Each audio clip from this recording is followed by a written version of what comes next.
2024 में प्रधानमंत्री नरेंद्र मोदी को हराने के लिए कांग्रेस समेत तमाम विपक्षी दल और कुछ बाहरी ताकतें एक के बाद एक साजिश और षड्यंत्र रच रही है। अब कांग्रेस पार्टी समेत इन बाहरी ताकतों का एक और षड्यंत्र बेनकाब हुआ है, जो प्रधानमंत्री नरेंद्र मोदी के खिलाफ रचा गया था। नमस्कार, स्वागत है आपका द न्यूज पर। मैं हूं आपके साथ शिप्रा सैनी। मामला गुजरात का है, जहां पर कांग्रेस पार्टी के नेता पवन खेड़ा और साथ ही साथ पत्रकार रवीश कुमार से लेकर कई मीडिया संस्थानों ने ये दावा किया कि गुजरात में 1200 लोगों के साथ करीब 1400 करोड़ रुपए की ठगी हुई है। दावा यहां तक किया गया कि एक शख्स चीन से आया, फ्रॉड किया और वापस चीन भाग गया। जब ये आरोप ना सिर्फ प्रधानमंत्री नरेंद्र मोदी पर लगाए गए, उनकी सरकार पर लगाए गए, बल्कि ये कहा गया कि गुजरात पुलिस ने उस चीनी नागरिक के इस फ्रॉड का प्रचार प्रसार किया है। लेकिन अब गुजरात पुलिस का इस पूरे मामले पर एक बड़ा बयान सामने आया है। आपको ये बता दें कि इस मामले को लेकर सीआईडी के एडीजीपी राजकुमार पांड्यन का एक बड़ा बयान आया है। उन्होंने ये कहा है कि 1400 करोड़ रुपए का जो घोटाले का दावा किया जा रहा है वो बिल्कुल गलत है, वो झूठा है। और ये भी कहा गया कि किसी भी चीनी व्यक्ति ने गुजरात का दौरा नहीं किया है, जैसा कि दावा किया गया। यानी किस तरीके से कांग्रेस पार्टी, रवीश कुमार और कई मीडिया संस्थान, जिसमें द हिंदू, जिसमें द ललन टॉप जैसे मीडिया संस्थान शामिल हैं, उन्होंने इस खबर को चलाया था कि एक चीनी नागरिक गुजरात आता है, वो करीब 9 दिनों तक गुजरात में रहता है, वहां पर वो चीनी ऐप के जरिए लोगों के साथ फ्रॉड करता है। और गुजरात में चूंकि बीजेपी की सरकार है, वहां पर वो प्रधानमंत्री नरेंद्र मोदी का गृह राज्य है और वहां पर सीबीआई और ईडी एक्शन नहीं लेती है। कि तमाम आरोप जो थे वो पवन खेड़ा की ओर से बाकायदा प्रेस कॉन्फ्रेंस करके लगाए गए थे। लेकिन अब इन आरोपों पर पवन खेड़ा के साथ साथ रवीश कुमार जो कि पत्रकार हैं, उनके आरोपों पर अब पुलिस का बयान सामने आया है। रवीश कुमार ने यह कहा था कि गोदी मीडिया और आईटी सेल धुआं उछालने में लगे थे। इधर चीन का नागरिक गुजरात चला गया, पता ही नहीं चला, वहां ऐप बनाया, पता ही नहीं चला, 1400 करोड़ ठग कर चला गया, पता ही नहीं चला, चीन सीमा के भीतर आया तो नाम ही नहीं लिया, पता ही नहीं चला, चीन सीमा में घुस आता है, गुजरात में घुसकर 1400 करोड़ का ठगी की है। ये क्या हो रहा है? ये रवीश कुमार का ट्वीट है जो उन्होंने इस पूरी खबर को लेकर किया था। लेकिन अब जैसा कि मैंने आपको बताया कि जो सीआईडी क्राइम के एडीजीपी हैं राजकुमार पांड्यन, उनका बयान सामने आया है और उन्होंने ये कहा है कि जो आंकड़े इस पूरे मामले को लेकर पवन खेड़ा की ओर से पेश किए गए हैं वो बिल्कुल गलत हैं और ऐप का मास्टरमाइंड कभी गुजरात नहीं गया। ये बड़ी जानकारी इस पूरे मामले में गुजरात पुलिस की ओर से दी गई। और उन्होंने ये भी कहा कि गुजरात पुलिस पर जो आरोप लगाए गए ऐप का प्रचार प्रसार करने के लिए वो गलत हैं। पवन खेड़ा पर अब कानूनी कार्रवाई हो सकती है, क्योंकि इससे पहले ही हमने आपको ये बताया था कि फर्जी खबरों को लेकर मोदी सरकार काफी सतर्क है और कहीं न कहीं फर्जी खबरों पर संज्ञान ले रही है। तो ऐसे में अब एक्शन जो है वो देखने को मिल सकता है कांग्रेस पार्टी के नेता पवन खेड़ा पर, और साथ ही साथ जिन लोगों ने इस पूरी खबर का प्रचार प्रसार किया बिना किसी सबूत के साथ और बिना किसी कहीं न कहीं दावे के साथ, और इस तरीके से खबरें छापी। एक्स पर जो पोस्ट किया है, फिर चाहे वो रवीश कुमार का पोस्ट हो, फिर चाहे वो द ललन टॉप और द हिंदू जैसे जो बड़े मीडिया संस्थान हैं, उनकी तरफ से ये खबर चलाई गई।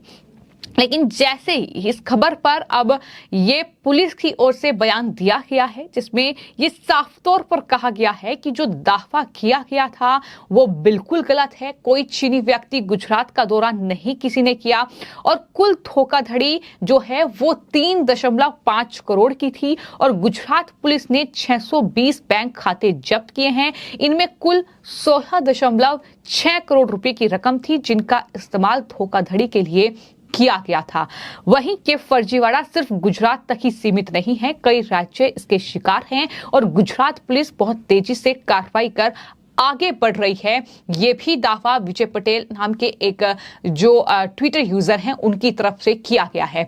तो कुल मिलाकर इस पूरे मामले में जो अभी फिलहाल सच सामने आया है वो ये कि कांग्रेस पार्टी समेत तमाम ये जो पत्रकार हैं जो अपने एजेंडे के लिए पत्रकारिता करते हैं वो जाहिर तौर पर प्रधानमंत्री नरेंद्र मोदी की छवि को धूमिल करने के लिए इस तरीके से गुजरात के बहाने से ही चीन का नाम लेकर और इस तरीके से कहीं ना कहीं आरोप लगाने की ये पूरी साजिश थी, षड्यंत्र था, जो अब पूरी तरीके से बेनकाब हो चुका है, क्योंकि इस पूरे मामले पर अब पुलिस की ओर से ही ये बयान दिया गया है।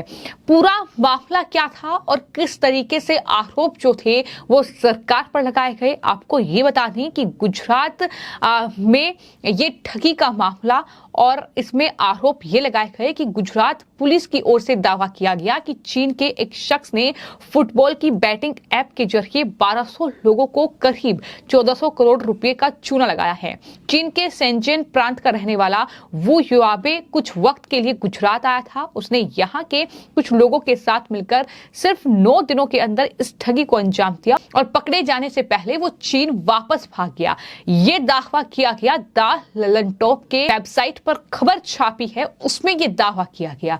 और सिर्फ द ललन टॉप नहीं बल्कि कई मीडिया संस्थानों ने ये खबर बिल्कुल इसी तरीके से छापी। पवन खेड़ा ने इसमें और ज्यादा कहीं ना कहीं मसाला ऐड करते हुए इसमें यह कहा कि गुजरात पुलिस जो है उस ऐप का प्रचार प्रसार कर रही है, इस चीनी नागरिक की मदद कर रही है। कहां है सीबीआई, कहां है ईडी, ये तमाम आरोप लगाए गए। लेकिन अब ऐसा लग रहा है कि अब पवन खेड़ा के लिए मुश्किलें बढ़ने वाली हैं, क्योंकि वहां जो सीआईटी क्राइम के एडीजीपी हैं उनकी तरफ से भी इस बात का इशारा किया गया है कि पवन खेड़ा पर अब कानूनी कार्रवाई हो सकती है। जिस तरीके से उन्होंने मीडिया के बीच ये झूठी और कहीं ना कहीं अफवाह फैलाई है, इसको लेकर अब उन पर आने वाले वक्त में एक्शन हो सकता है, क्योंकि कहीं ना कहीं चीन का सहारा लेकर प्रधानमंत्री नरेंद्र मोदी को बदनाम करना, उनकी छवि को धूमिल करना, ये कांग्रेस पार्टी की फितरत है। और ऐसा सिर्फ पवन खेड़ा ही नहीं करते हैं,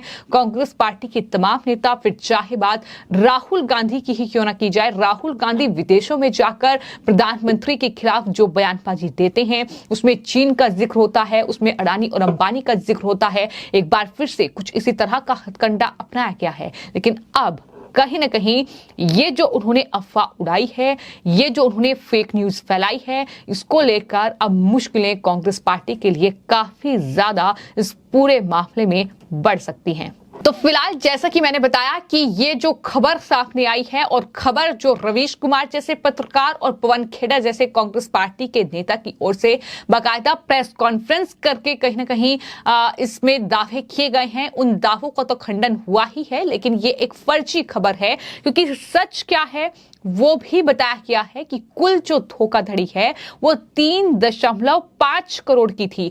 यानी ये 1400 करोड़ रुपए की जो धोखाधड़ी की बात सामने आई थी ये बिल्कुल गलत है। ये भी दावा किया गया है गुजरात पुलिस की ओर से कि 620 बैंक खाते जब्त किए गए हैं, जिनमें से कुल 16.6 करोड़ रुपए की रकम थी। तो इनका धोखाधड़ी के लिए इस्तेमाल किया गया था। बाकायदा प्रेस नोट जो है वो सामने आया है। तो ये पूरा मामला है जिस पर एक बार फिर से कांग्रेस पार्टी और उनके नेता का ये षड्यंत्र, ये साजिश पीएम मोदी और बीजेपी के खिलाफ बेनकाब हुई है। फिलहाल आपकी इस पूरे मामले पर क्या राय है हमें कमेंट बॉक्स में जरूर लिखें और चैनल को सब्सक्राइब करें। धन्यवाद।